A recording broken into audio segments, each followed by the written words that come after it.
926 millimeters wide, take away a 4 millimeter gap, divide it by 2 equals 461. He's right, you know.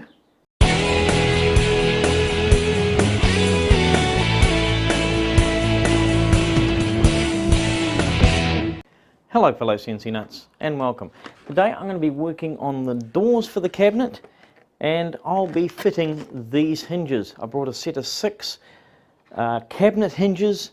There's 3 per door and these are soft close ones. What I like about this style is that they're easy to set up because they're fully adjustable.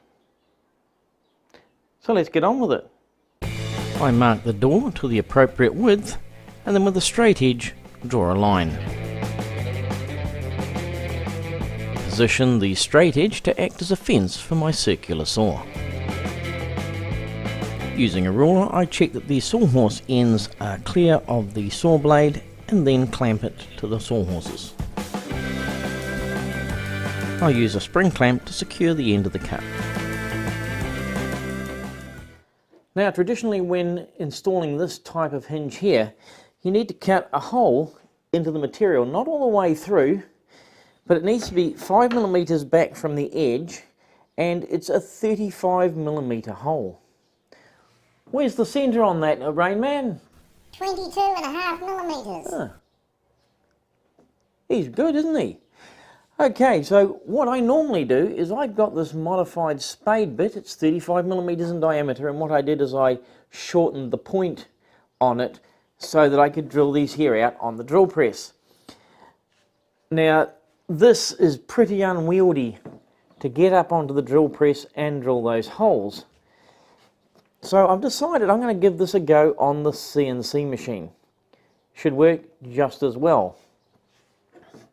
The normal way of doing, of course, is to use a 35 millimeter Forstner bit. Unfortunately I don't have one of them, so I'm going to make do with what I've got. So I've already been down and marked at 22 or 220 millimeters, 860 millimeters, and 220 millimeters again. So I'm just going to extend this mark up here. And here. Right, now how much did you say it was again? 22.5. 22.5 millimeters. Okay, so I'm going to got my calipers set to that. It's going to mark right there. Now what I like to do is I like to get a centre punch, put it on that mark and just put a small mark there. I'll do that for all 3.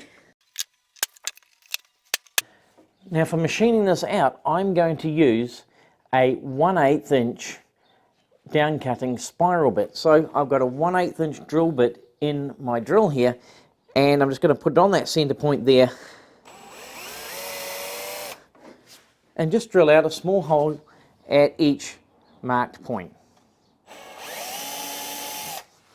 This is going to allow me to align my router bit with this hole, and then I'll be able to zero that point and cut my hole.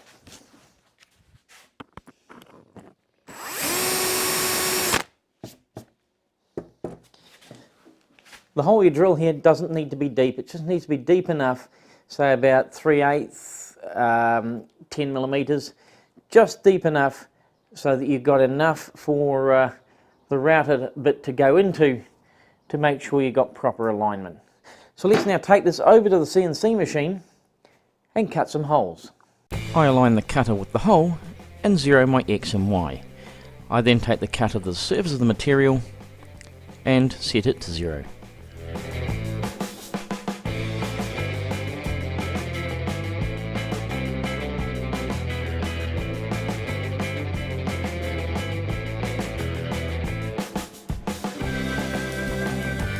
Because my table isn't long enough, I simply slide the door along the table, reclamp, position the cutter and cut the last hole.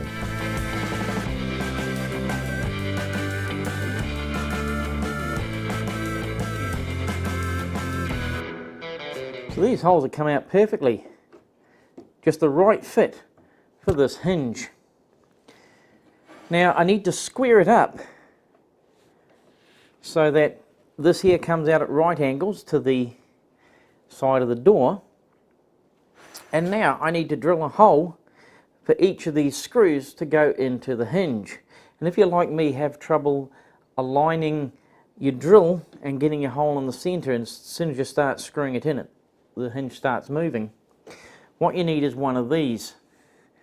This little attachment here has a retractable piece.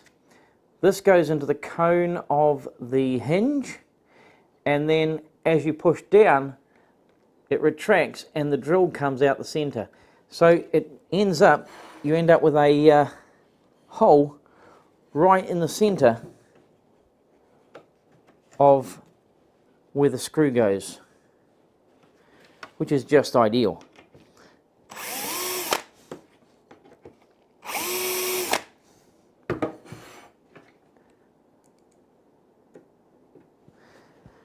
Now I just need to put these screws in. I'll put a link to where you can get these self-centering hinge drills under this video on my website. So now I continue on to the other two hinges. I'm using a block of wood here to set the initial height of the door before putting in my first screws.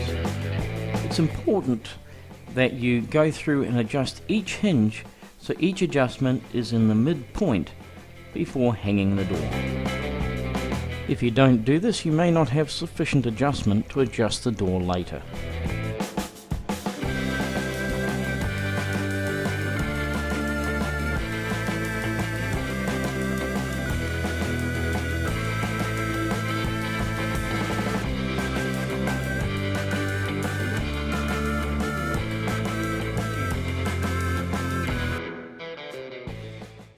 And there we have it, the doors are all installed.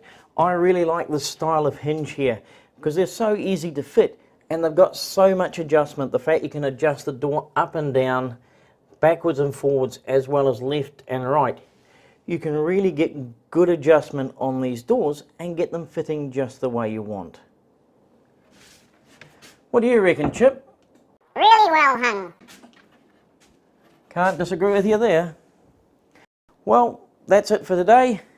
Don't forget to like and subscribe and join me tomorrow, where we'll be continuing the cabinet build. Cheers!